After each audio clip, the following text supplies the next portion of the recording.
ভারতের টি-20 বিশ্বকাপ না খেলার সিদ্ধান্তে অনড় সরকার। ক্রিকেটারদের সঙ্গে বৈঠক শেষে জানালেন ক্রীড়া উপদেষ্টা আসিফ নজরুল। তবে এখনও আশা ছাড়ছেন না তিনি।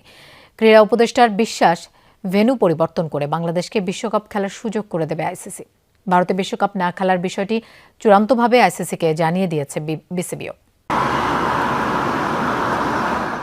নিরাপত্তা সংকটের মাঝেও আইসিসির অনৈতিক চাপের মুখে দাঁড়িয়ে বাংলাদেশ বিশ্বকাপ খেলতে ভারতে যাবে কি, এমন সিদ্ধান্ত জানানোর অন্তিম মুহূর্তের সামনে দাঁড়িয়ে ক্রিকেটের সবচেয়ে বড় অংশীদার ক্রিকেটারদের মতামত জানতেই ক্রীড়া উপদেষ্টা তাদের সঙ্গে বসলেন।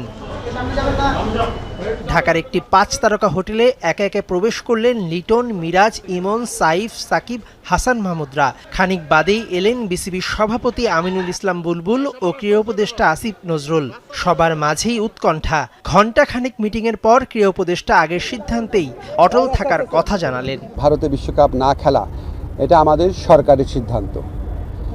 কোনো একটা দেশের মানুষ অন্য একটা দেশে গেলে সিকিউরিটি রিস্ক আছে কিনা সেটা সরকার বিবেচনা করে দেখে, এটা অন্য কারো বিবেচনার স্কোপ নাই। বাংলাদেশ টি-20 বিশ্বকাপ বয়কট করেনি, বরং বিশ্বকাপটা শুধু ভারত ছাড়া অন্য দেশে খেলতে চায়, সেটি মনে করিয়ে দিয়ে ক্রীড়া উপদেষ্টা জানান তিনি এখনো আশা ছাড়ছেন না। আমরা মনে করি আমরা আইসিসি থেকে সুবিচার পাই নাই, আমরা এখনো আশা করব আইসিসি সুবিচার করবে।